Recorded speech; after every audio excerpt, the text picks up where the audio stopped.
Farmers today are facing rising costs, volatile markets, and extreme weather. The A Better Way to Farm podcast digs into strategies to help you take control of farm inputs and maximize profit so your farm can thrive for generations. Remember to take advantage of our free resources at abetterwaytofarm.com.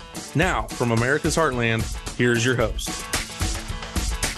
Very excited for you to join us today for this really intriguing conversation that we are going to have. And I think that this is one of those topics that the time to study this is right now. Begin preparing for next year and maybe make some in-season corrections this year in regards to a lot of the things that we're going to cover today. My name is Andrew Moore. I've been with the A Better Way to Farm team now for 6 years. And so it's an honor to be your host today. And I'm going to have the great honor of having a good conversation here with my dear friend and one of the very best farmers I know. He's one of the most research-driven farmers I know. He's done just a boatload of on-farm research. Several weeks ago, months ago now, we've released a podcast in regards to root depth and soil pit data and things like that. And this individual is really the one on our team that kick-started that conversation. And he's done just an amazing job of being a good friend of the American farmer. And so I'd like to introduce my good friend, Mr. Kurt Jacobs. Kurt, how are you today? I am good. And thank you for having me on today. Very good. Very good. Well, we're going to dive right into our conversation here and what we're talking about. So let me just introduce this, Kurt, and then I'll throw it your way.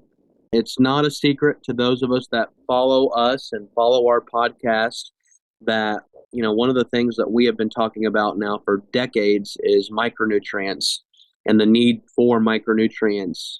It seems like the industry is finally catching up to some of the things that we've been saying for a very long time. And the fact that micronutrients for crop production, they're not micro because they're less important.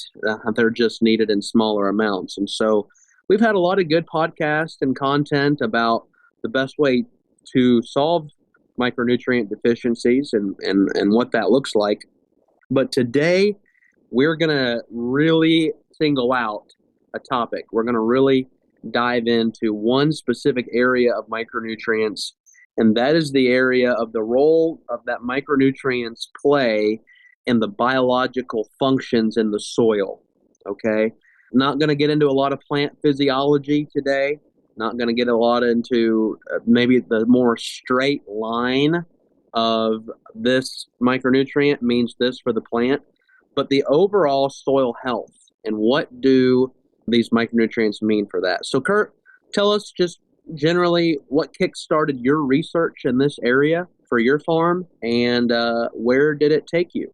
Well, it all goes back to us starting working with A Better Way to Farm and been following Rod for I'm just going to say many years at this point, and listening to him talk, and I've heard him say the statement over and over again. In time, we're going to learn, in his opinion, that micronutrients play a big part in soil health and soil biology. So as we get to looking at our own soil tests, we're seeing things happening in the field. We came around to see that, you know, this truly is tied together.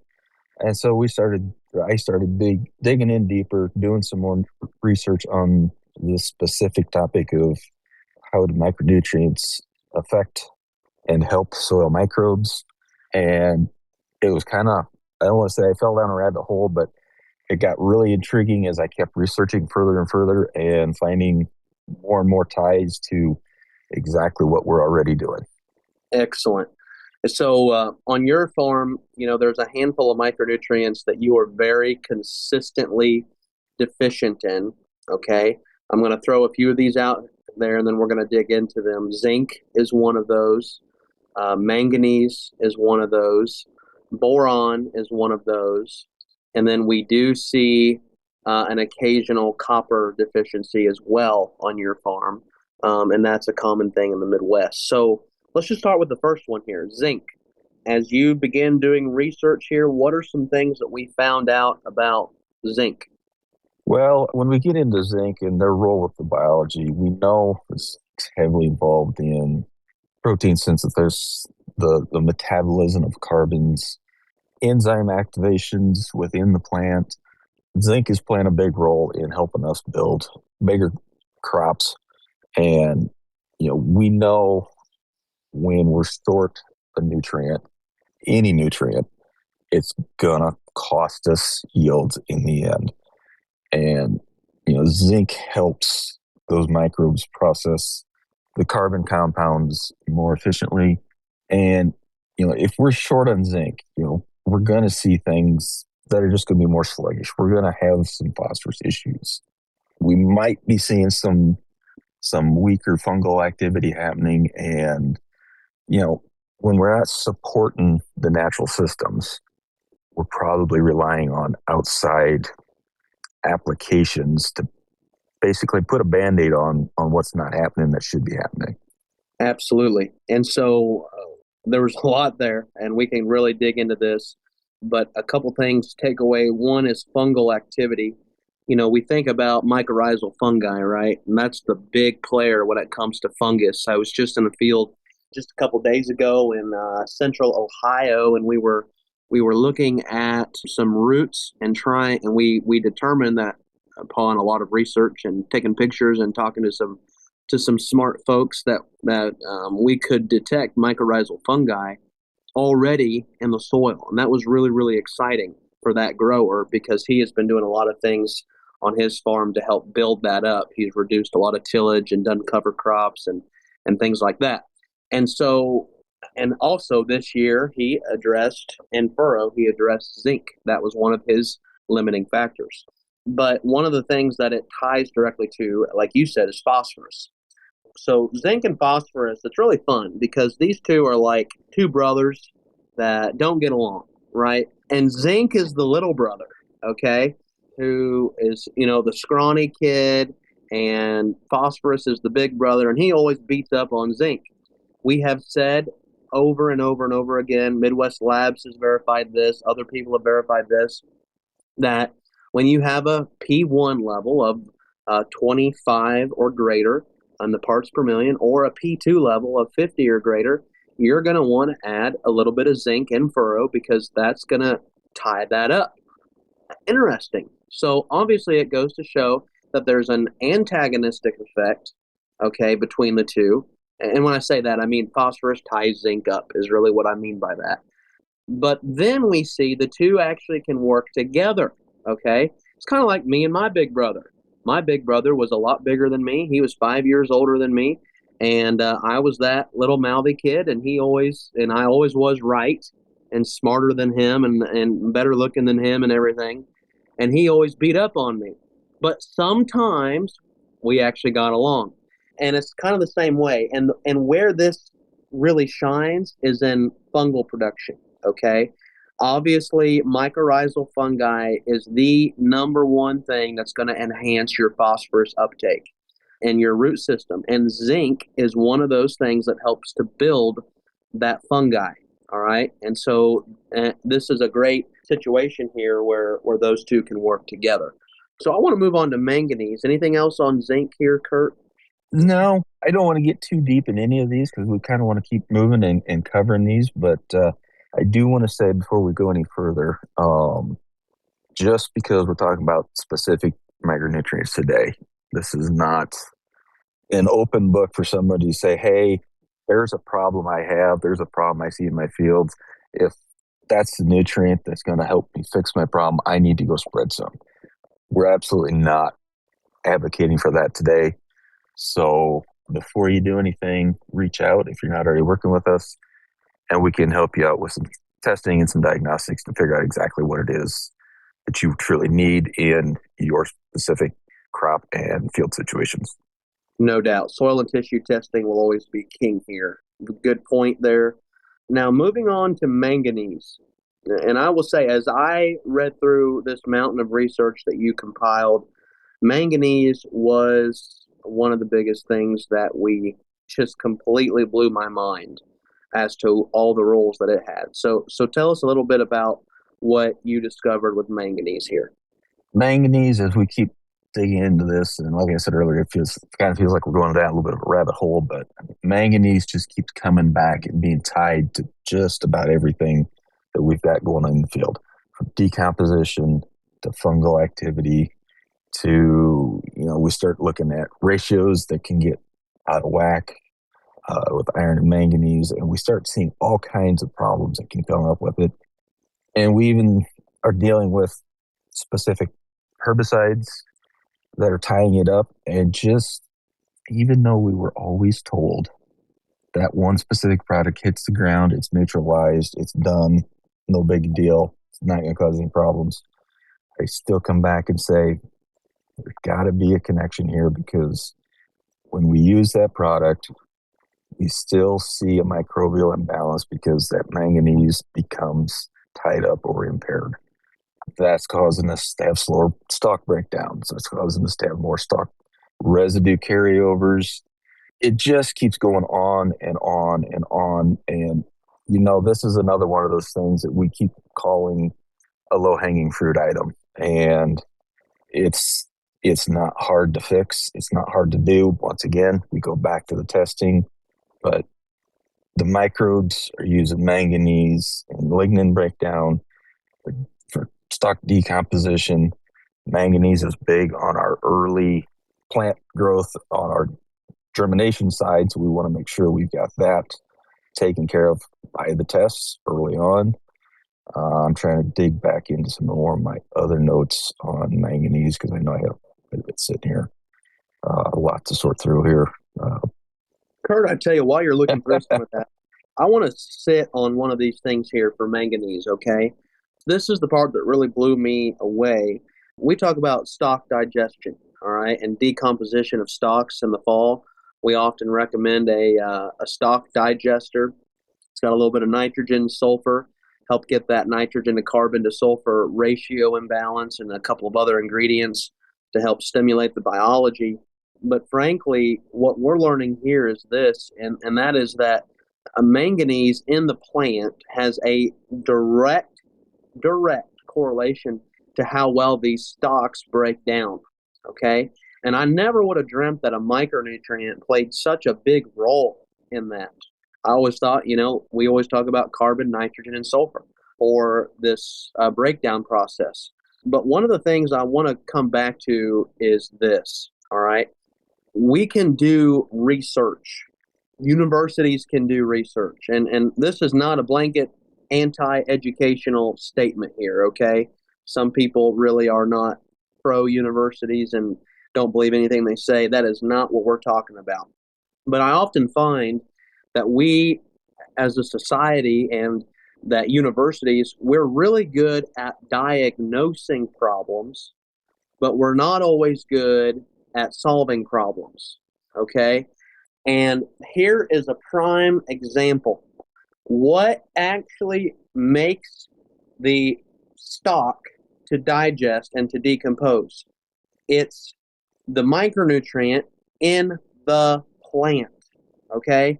In the leaf tissue, in the stalk tissue, all right? A granule pellet of manganese or whatever your source is in the middle of the row or in the soil doesn't really do much for you here, okay? Just like the state that I'm from that grows a lot of rice, all the universities talk about how you got to have zinc for rice production, and then they recommend throwing 20 pounds of zinc sulfate out there, dry broadcast. That is not going to solve your zinc problem, okay? And I'm just using this as an example here, and it's a great opportunity to talk about why we often talk about placement so much. And that's the conversation that a lot of people don't want to have. Is this is a prime example of how placement really, really matters, okay? Because it directly impacts the ability for your soil to break down that plant residue, number one.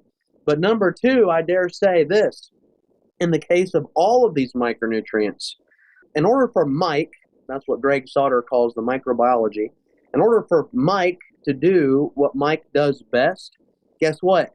These micronutrients, and I dare say all of our fertilizer, is going to be best used in a biological form, not necessarily in a mineral form, okay? And so the most direct, straight line to get these micronutrients to a biologically usable form in the soil is that decomposition process going from plant residue to actively being able to be used in the soil. And so I know I kind of just threw a lot out there, but it's just something to think about. You say you're talking all this lignin breakdown and protein synthesis and decomposition, but what do I practically do with this information? And that's why we're saying don't just go broadcast something out there. Give a lot of thought on how we address this. And so it's not just because it's the best uptake for the plant, but it really is the best situation for the soil when we row place these or foliar feed these micronutrients. Kurt, what else on manganese have you found here? So we also know manganese gets really interesting in the fact that it helps drive oxidation reactions that help support the beneficial microbes. A lot of plant pathogens tend to thrive and survive in low oxygen environments. So anything we can do to help increase that oxidation, that oxygen in the environment, in the root zone, within the plant, we can definitely help those microbes and support that disease suppression. Manganese deficient plants typically will have weaker cell walls and lower natural disease resistance. So that's where some of the problems come in. Actually, manganese is not fungicide. In a way, from a biochemical standpoint, it's helping out in that plant defense. Excellent. So I assume, especially in a year like this year, when we had a lot of cold and a lot of wet, emphasis on a lot of wet and a lot of, we'll call it oxygen-deprived soil. That's what wet conditions mean, that this was one of those things that you wanted to have in the tank mix and the in-furrow, assuming you were deficient in manganese. So that's a huge deal. Let's go ahead and move on, Kurt, to copper. Tell us what you found out with copper. Copper is one of the ones I'm just going to really kind of skim over, only for the fact that a lot of this, it's not saying it's not important, but we know, copper is somewhat of a anti-micro or antifungal, so it leads to more disease suppression. Copper does help with nitrogen cycling, so it's beneficial all the way around. A lot of fungicides, if you keep digging in, you're going to find a lot of them do have copper in them. So, it helps balance bacterial and fungal populations when used judiciously. So copper is one of those, if you have a deficiency, you want to address it, but you also don't want to overdo it. Absolutely. Very good. And then moving on, what about iron? Iron's one we don't really talk about a lot, but it is important. It's not something you're deficient in. It's not something No. I'm deficient in, but certainly we have some listeners that do have iron issues, especially out west. So Kurt, what's our take here? Iron really helps drive some electron transport, which some people might be saying, well, what? But everything that happens in anything that's biologically alive, it's transfer of energy, transfer of electrons. So iron is definitely important in that aspect.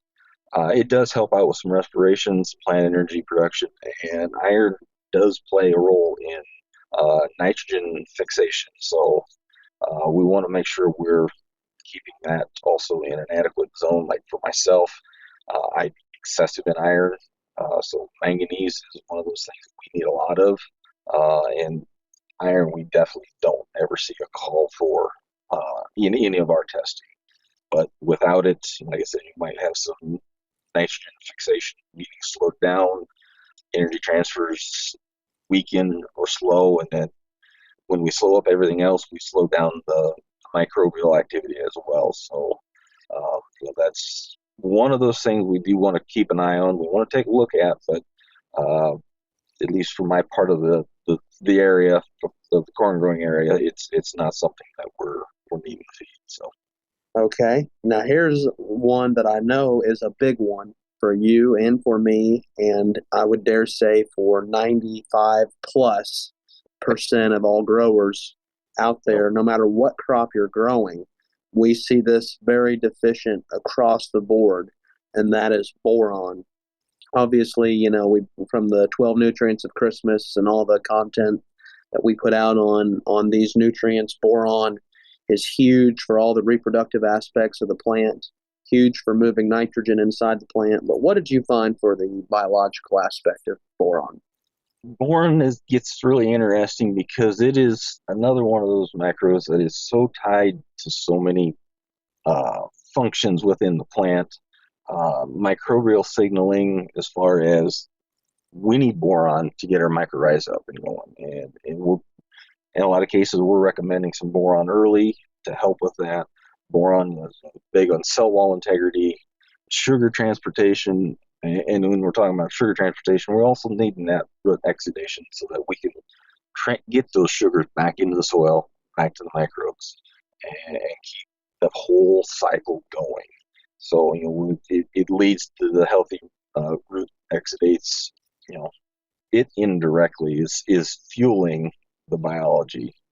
And, it might be one of those things where, in general, we could say maybe it might be an interesting way of looking at it is the micronutrients that are needed for biology is similar to the spark plugs that are needed to get our trucks down the road. If we're short or we're fouled out, everything's going to go a whole lot slower. So, boron's huge. Rod hits on it time and time again. Like you said, it's been in the 12 days of nutrients. I think, honestly, we could probably do enough research here that we could do 6 to 8 days of nutrients for microbes. Just as we keep digging into this, there's a ton of information out there. We're trying to just skim the top of it to get you a rough idea of what's going on. But boron's huge all the way through, from the plant to the microbes to everything that we've got going on in the field. Absolutely. And so huge deal there. And I do want to reemphasize that mycorrhizal.